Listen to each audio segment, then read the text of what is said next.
Hindi pa rin ba dumarating ang balikbayan box na hinihintay nyo mula sa inyong mga kaanak abroad? May sagot dyan ng ilang forwarding company. Ganda nga po.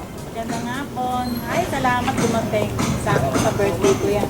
Panahon na naman ang taunang ritual ng mga pamilya ng mga OFW. Ang pagbubukas ng mga balikbayan box na inipon ang laman at nilakipan ng pagmamahal. Mga vlogger po sa'yo, puro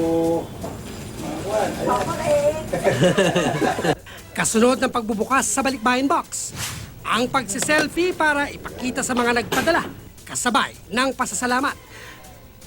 Di ka makakabili ng mga ganun dito eh. Mahal eh. Kumbaga yung nakikita mo, kumbaga may mga malaking groceries, mahal yun. Siyempre pag meron ka dito parang iba ang pakiramdam mo, meron ako nito. Pero hindi raw lahat matatanggap bago magpasko ang mga kahong simbolo ng paghihirap. Literal kasing patong-patong ang mga deliveries dahil bukod sa peak season, ang mga maghahatid naiipit sa matinding traffic. Sabi pa ng isang forwarding company, ang 32 container vans ng balikbayan box na nade-deliver nila noon ng 2 araw lang hanggang 1 linggo na raw inaabot ngayon. Pinapaliwanag na lang namin kung ano yung status ng boxes namin. Siguro naman maintindihan nila kami kasi nga peak season.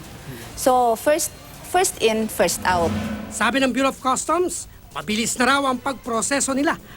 Pagdating sa customs, isinasailalim agad sa scanning ang mga container van. At kung walang problema, turn over na raw sa mga forwarding company.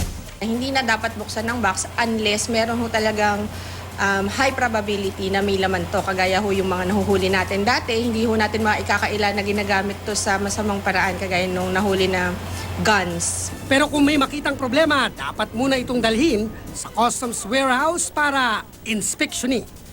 Cesar Apolinario, GMA News.